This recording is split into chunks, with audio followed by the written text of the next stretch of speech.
찬송가 270장 변찮은 주님의 사랑과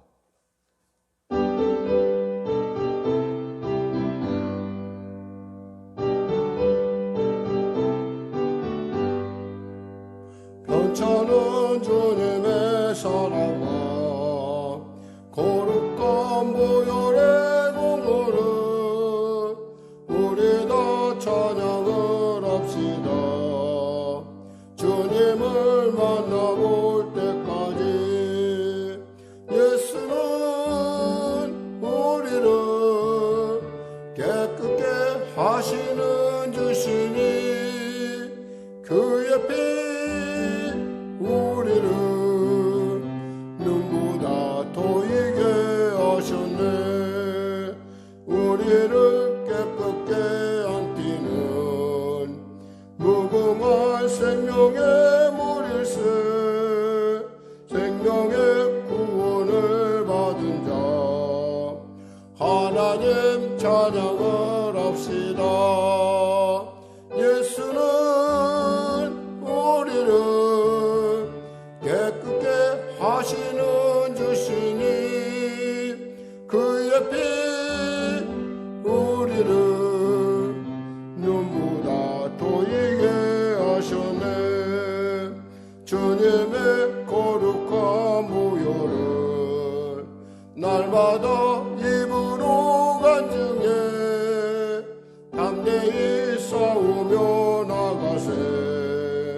천국에 들어갈 때까지 예수는 우리를 깨끗게 하시는 주시니 그의 피 우리를 눈보다 더이게 하셨네.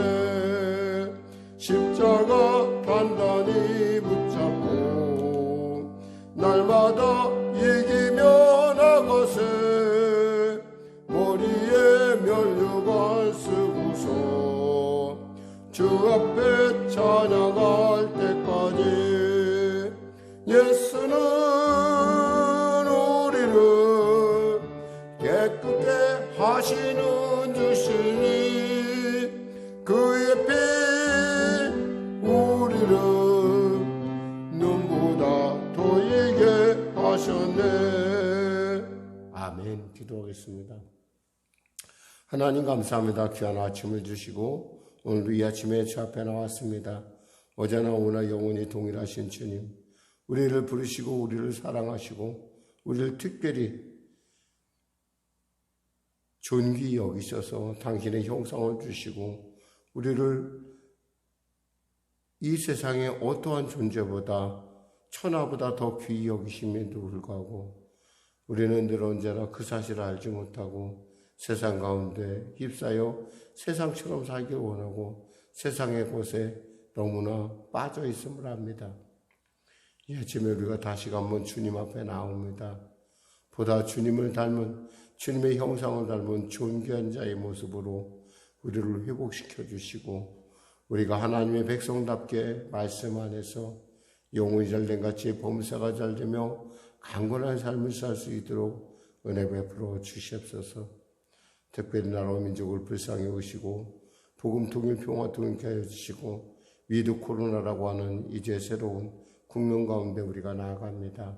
하나님 일상 회복을 위한 이 우리들의 이 몸짓들이 후일 참으로 주 안에서 아버지 이 위기를 극복하는 또 다른 좋은 기회가 될 수 있도록 은혜 베풀으시고 보건당국자들과 그리고 대통령을 비롯한 위정자들 그들이 이 모든 일 가운데 정말 하나님으로부터 지혜를 얻고 진지하고 또 지혜롭게 잘 대처할 수 있도록 은혜 베풀어 주시옵소서. 이제 곧 대통령 선거가 있습니다. 아버지 나라와 민족을 이끌어가는 귀한 정말 열방의 대통령으로서 정말 지혜롭고 공정하고 온전한 무엇보다도 투명한 그러한 대통령, 유능한 대통령이 설 수 있도록 은혜 베풀어 주시옵소서. 성령의 교회를 붙잡아 주시고 특별히 이 아침에 달려옵니다. 사랑하는 귀한 성도들에게 크신 은혜를 베풀어 주시옵소서. 치료의 검선 바라여 주시옵소서. 아버지 문제 해결의 역사 나타나게 하시옵소서. 눌린 자 자유케 되게 하여 주시옵소서. 대학 입시를 앞두고 있는 우리 재민이를 기억하여 주시고 하나님 도와주시고 꿈꾸며 바라며 또 고백한 그 놀라운 하나님의 놀라운 은혜가 사랑하는 어린 자에게 나타날 수 있도록 도와주시옵소서. 군에 가 있는 우리 자녀 기억하여 주시고 늘 언제나 안전하게 아버지 보호하여 주시옵소서. 아울러 하나님 주님 찾고 두드리고 나아가는 우리 성도들의 삶 가운데 지혜와 명철로 임하여 주시고 길이 되어 주시고 방법이 되시고 역사가 되어 주시옵소서. 장막의 문제로 고민한 자 해결하여 주시옵소서. 아울러 간절히 바라옵기는 늘 사람 공동체 가운데 주의 크신 은혜를 베푸시고 귀한 목사님의 사역 가운데 하나님 갚아주시고 건강을 더하여 주시옵소서. 귀한 우리 아버지 종을 위하여 중보하는 귀한 우리 누님들도 있습니다. 각자의 가정에서 각자의 삶 가운데 하나님 복의 복으로 갚아주시옵소서. 오늘도 귀한 이 아침 가운데 영상으로 현장에서 예배드리는 우리 귀한 성도들의 삶 가운데 크신 은혜와 성령 충만 허락하여 주시옵소서. 감사하며 예수님의 이름으로 기도드립니다. 아멘. 하나님은 살아계십니다. 오늘 여러분과 은혜 나누실 말씀은 시편 49편입니다. 시편 49편. 우리 하나님 말씀 같이 합독하겠습니다. 시편 49편 표지어부터 같이 합독하겠습니다. 고라 자손의 시 인도자를 따라 부르는 노래. 무백성들아 이를 들으라. 세상의 거민들아 모두 귀를 기울이라. 귀천 빈부를 막론하고 다 들을지어다. 내 입은 지혜를 말하겠고 내 마음은 명철을 작은 소리로 읊조리리로다. 내가 비위에 내 귀를 기울이고 수금으로 나의 오묘한 말을 풀리로다. 죄악이 나를 따라다니며 나를 애워싸는 환난의 날을 내가 어찌 두려워하랴. 자기의 재물을 의지하고 부유함을 자랑하는 자는 아무도 자기의 형제를 구원하지 못하며 그를 위한 속전을 하나님께 바치지도 못할 것은 그들의 생명을 속량하는 값이 너무 엄청나서 영원히 마련하지 못할 것임이니라. 그가 영원히 살아서 죽음을 보지 않을 것인가? 그러나 그는 지혜 있는 자도 죽고 어리석고 무지한 자도 함께 망하며 그들의 재물은 남에게 남겨두고 떠나는 것을 보게 되리로다. 그러나 그들의 속생각에 그들의 집은 영원히 있고 그들의 거처는 대대에 이르리라 하여 그들의 토지를 자기 이름으로 부르노도다. 사람은 존귀하나 장구하지 못하며 멸망하는 짐승 같도다. 이것이 바로 어리석은 자들의 길이며 그들의 말을 기뻐하는 자들의 종말이로다. 그들은 양같이 스올에 두기로 작정되었으니 사망이 그들의 목자일 것이라.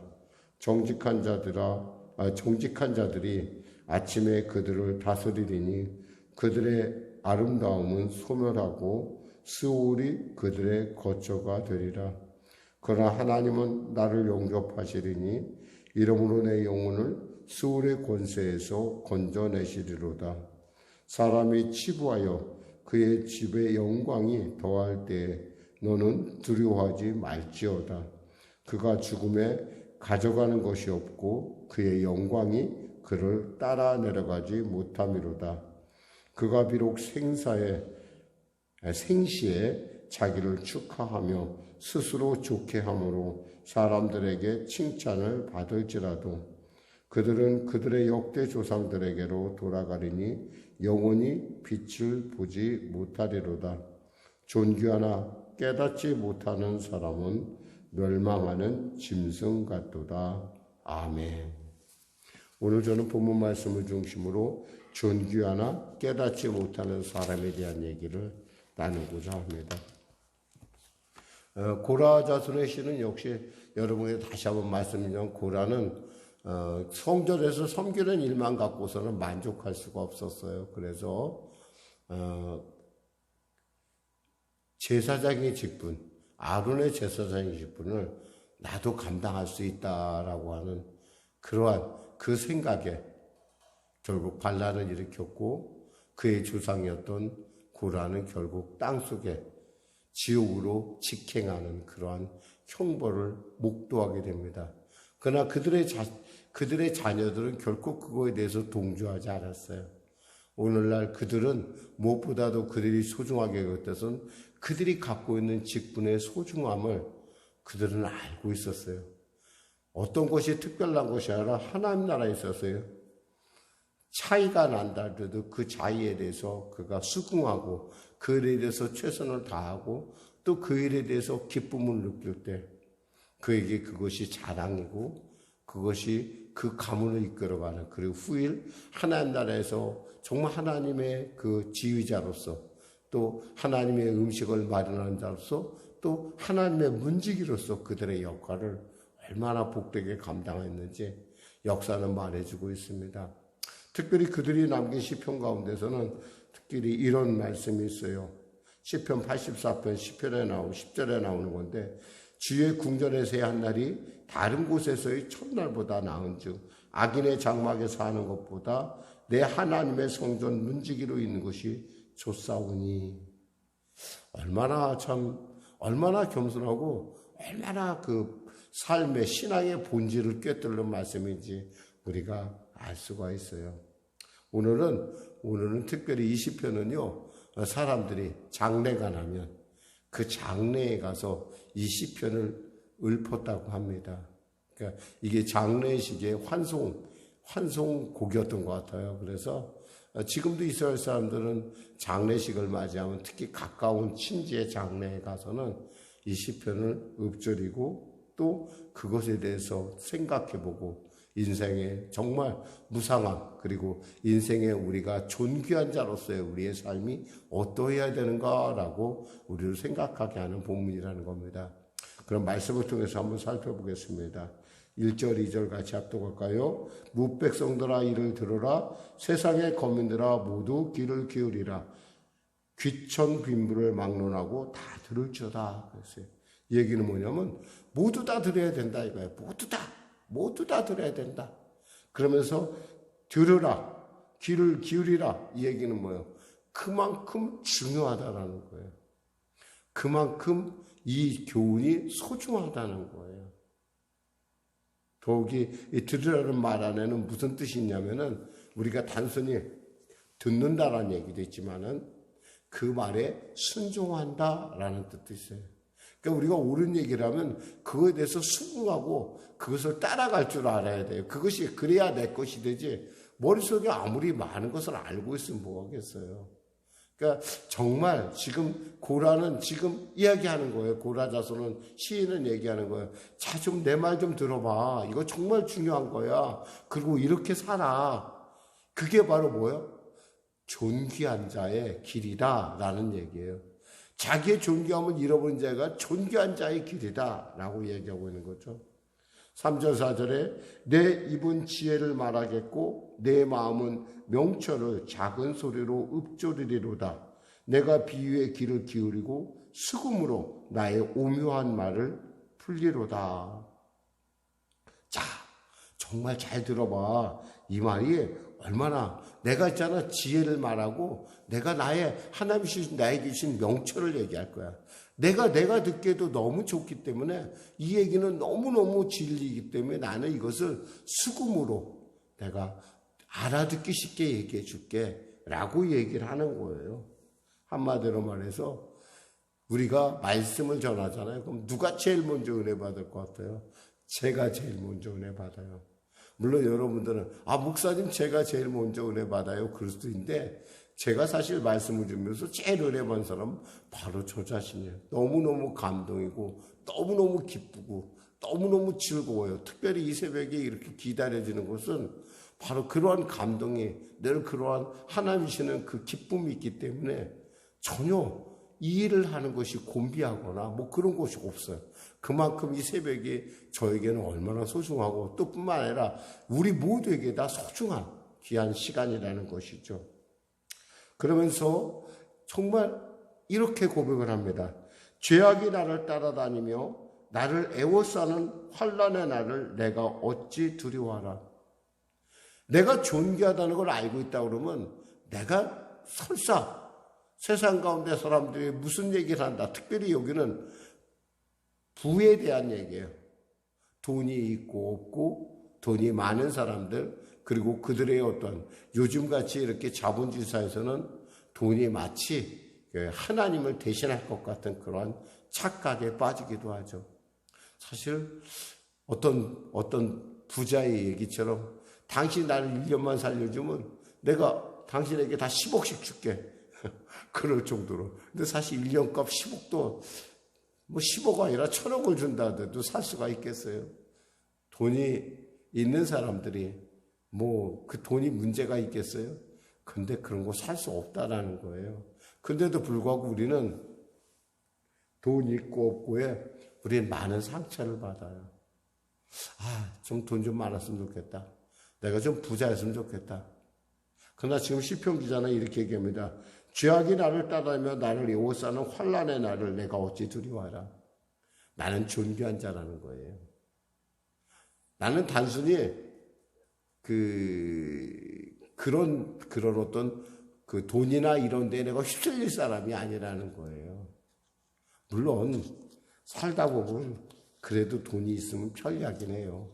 근데 편리하긴 한데 그것이 우리의 인생의 목적이 돼서는 안 된다는 얘기입니다.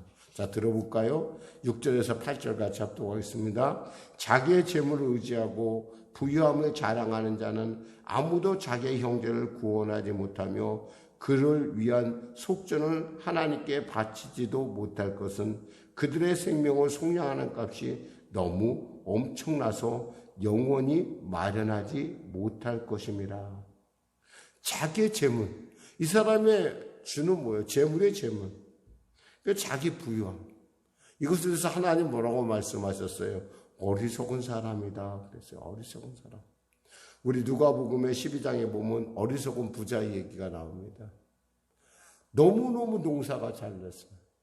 너무너무 자기가 하는 일이 형통해. 그러니까 뭐라고 그래요? 창고 하나 더 지어야겠다. 창고 하나 더 지고 내 영혼아 이제 편히 쉬자. 라고 이렇게 얘기할 때 하나님께서 어리석은 자라고 얘기합니다. 왜요? 오늘 밤에 내가 네 영혼을 찾으면 너는 어떡할 건데? 그렇죠. 아무리 산같이 쌓아놓으면 뭐래요?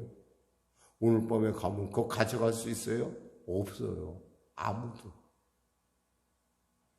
9절에서 11절 그런데도 불구하고 우리는 어떻게 사냐? 그가 영원히 살아서 죽음을 보지 않을 것인가? 그러나 그는 지혜 있는 자도 죽고 어리석고 무지한 자도 함께 망하며 그들의 재물은 남에게 남겨두고 떠나는 것을 보게 되리로다.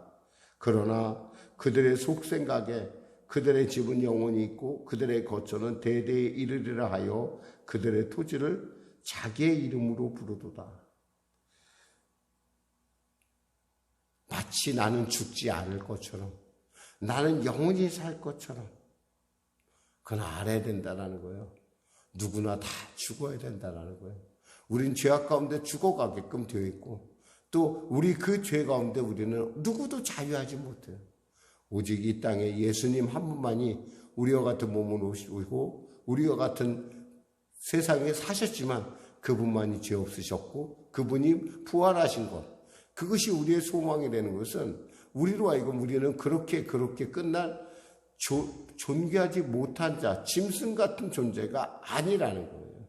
그런데도 불구하고 우리는 늘 생각합니다. 야, 내 집이 영원히 있을 거야. 내 땅이 그대로 내 이름으로 있을 거야. 요즘 그 어떤 프로그램을 제가 봤는데, 이 사람이 돈이 많아요. 이 아버지가 300억 정도를 재산을 갖고 있더라고요. 근데 이 어머니가 일찍이 아파가지고 부인이 죽었어요.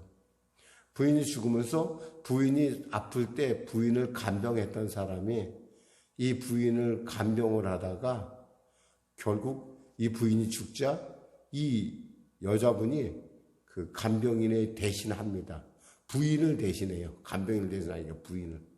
그래갖고 이분이 결국에는 그것 때문에 집안이 아주 그냥 난리가 나요. 근데 이 남자분이 그 치매에 걸려요. 그러니까 자기가 한 일을 아무것도 생각을 못해요. 그러니까 이 사람에게 남아있던 자손이 있었는데 그 자손이 볼 때 아버지가 하는 일이 정말 납득이 안 되는 거예요. 그런 걸 갖고 법정에 가는 걸 저렇게 보면서 이 생각해 봤어요. 사람은 참 모른다. 너무나. 자기가 다 그렇게 하면 자기 이름으로 그러면 다 자기 건 줄 알아요. 저희 동기 하나가 꽤 좀 돈을 좀 벌었더라고요. 뭐 재벌 축에는 안 가도 꽤 한 수백억 되는 것 같아요, 재산이. 그런데 그 친구가 자기 회사를 자기 아들의 이름으로 이렇게 국내에 들어와서 이렇게 세웠더라고요. 자기 아들의 이름으로. 보면서 제가 그 생각해 봤어요. 과연 저게 얼마나 갈까?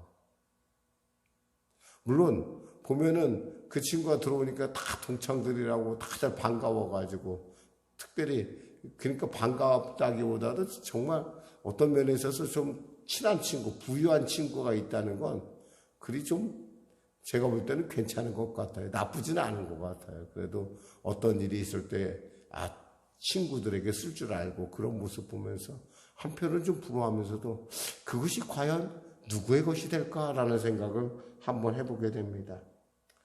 사실 누구든 간에 자기의 이름으로 아무리 불러도 그것이 자기 거가 아니라는 건 너무나 잘 알아요. 그런데 우리는 마치 그들의 거처는 대대에 이르리라, 그들의 토지는 자기 이름으로 이것은 영원히 남아있을 거야. 아무리 그래도 치매 걸리니까 그것이 자기 건지 아닌지 뭔지 아무것도 모르더라고요. 결국 아들이 아버지를 요양병원에 이렇게 보내고 이런 것들을 보면서 현실 속에서 우리의 삶이라는 것이 얼마나 참 안타까운 일인가. 우리는 원래 존귀한 자잖아요. 하나님께서 우리를 존귀하게 만든 하나님의 형상으로. 그럼 존귀하게 살 줄 알아야 되고 존귀하게 생활할 살 뿐만 아니라 존귀하게 생각하고 존귀하게 말할 줄 알아야 된다는 거예요. 12절에 뭐라고 말씀해요? 사람은 존귀하나 장구하지 못하며 멸망하는 짐승 같도다. 아무리 많이 가져도 아무리 높은 자리에 있어도 아무리 많이 배워도 결국 하나님을 알지 못한다고 한다면 그런 짐승과 뭐가 다르겠는가? 13절에서 15절까지 같이 합독할까요? 이것이 바로 어리석은 자의 길이며 그들의 말을 기뻐한 자들의 종말이로다. 그들은 양같이 스울의 두개로 작정되었으니 사망이 그들의 목자일 것이라. 정직한 자들이 아침에 그들을 다스리니 그들의 아름다움은 소멸하고 스울이 그들의 거처가 되리로다. 그러나 하나님은 나를 영접하시리니 이름으로 내 영혼을 스울의 권세에서 건져내시리로다. 그러나 하나님의 부유하다는 것, 하나님의 자신이 하나님께서 우리에게 있는 존귀함을 아는 사람은 어때요? 하나님을 따라간다는 거예요. 하나님의 중심의 삶을 산다는 거예요. 그런 하나님에 대해서 부유한 자라는 거예요. 진정한 부유라는 것은 이 땅에서 뭐 있고 없고 그런 문제가 아니에요. 사실 알고 보면. 하나님께 내가 얼마나 어떤 사람인가. 하나님이 보실 때 나를 얼마나 기쁘게 보시는가. 오늘 당장 이 순간 우리는 한 치 앞을 몰라요. 우리는 여러 가지 계획을 세워요. 그러나 그 계획이 이루어지고 알고는 하나님께 달려있고, 결국 우리가 죽고 나서 결국 이 땅을 떠나서 하나님 나라에 입성했을 때 하나님께서 나를 기쁘게, 하나님께서 나를 칭찬하고, 하나님께서 내게 그 천국의 나라가 내게 너무나 익숙하다고 한다면 그 사람은 성공한 사람일 거예요. 그 사람은 존귀한 사람일 거예요. 그러나 그냥 죽음이 그의 목자가 된다고 한다면 그는 결국 이 땅에 사는 짐승과 뭐가 다를 바가 있겠냐는 거예요. 16절에 19절 말씀을 맺겠습니다. 사람이 치부하여 그의 집의 영광이 더할 때 너는 두려워하지 말지어다. 그가 죽음에 가져가는 것이 없고 그의 영광이 그를 따라 내려가지 못함이로다가 그가 비록 생시에 자기를 축하하며 스스로 좋게 함으로 사람들에게 칭찬을 받을지라도 그들은 그들의 역대 조상에게로 돌아가리니 영원히 빛을 보지 못하리로다. 공평하다는 거예요. 죽음은 공평하다는 거예요. 죽음 앞에서 누구도 감히 내가 부자라고 얘기할 것은 아무것도 없다. 근데 우리는 가끔 부러워하죠. 나는 집도 없는데. 여러분, 부식고 없고 집이 아무리 커도요, 결국 우리가 이 땅에서 결국 장래되는 그 우리가 차지하는 땅은 정말 한 평도 안 돼요. 요즘은 다 화장하고 그러니까 한 평뿐이 뭐야. 손바닥 두 개나 되려나 말려나 그런 곳에 우리가 가는 곳이 그게 우리의 어떤 영역, 남아있는 공간이라는 거예요. 그런 걸 따지면은 사실 짐승과 뭐가 다를 바가 있겠어요. 잠깐의 칭찬, 잠깐의 돈이 있어서의 편리함, 이것들이 우리의 삶을 결정하는 것이 아니라 하나님 앞에서 자신의 존귀함을 안다는 것이 중요하다는 거예요. 그래서 20절에 뭐라고 합니까? 존귀하나 깨닫지 못하는 사람은 멸망하는 짐승 같도다. 기도하겠습니다. 하나님 아버지 감사합니다. 귀한 주님의 형상을 우리에게 주심으로 우리가 존귀한 자라는 걸 알았습니다. 물질의 지배를 갖고 물질을 목적을 갖고 살아가는 자가 아니라 하나님 중심, 하나님의 목적 있는 삶을 위하여 나아가는 정말 하나님의 형상을 닮은 존귀한 자의 삶을 살게 하여 주시옵소서. 예수님의 이름으로 기도드립니다. 아멘. 우리 말씀 생각하고 찬양하고 기도하겠습니다. 찬송가 179장입니다.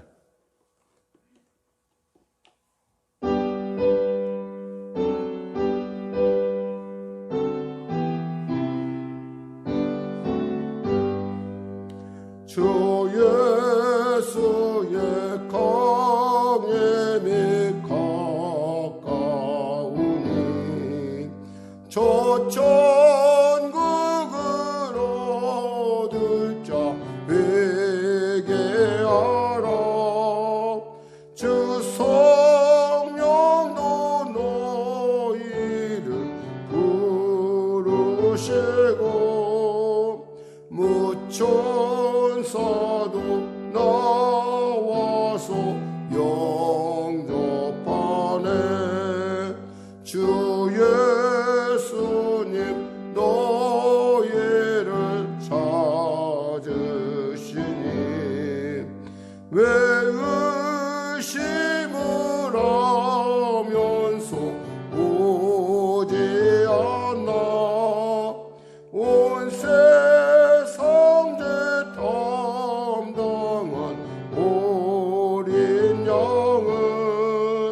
죄 많은 자 불러서 구원하네. 이 세상의 즐기는 재물로는 내 근심과 고초를 못 면하리.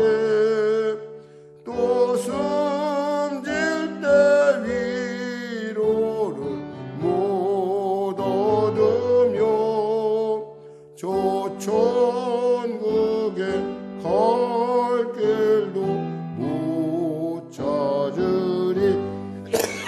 내 아버지 주신 생명 양식 밥에 불리 먹고서 영생 행하라.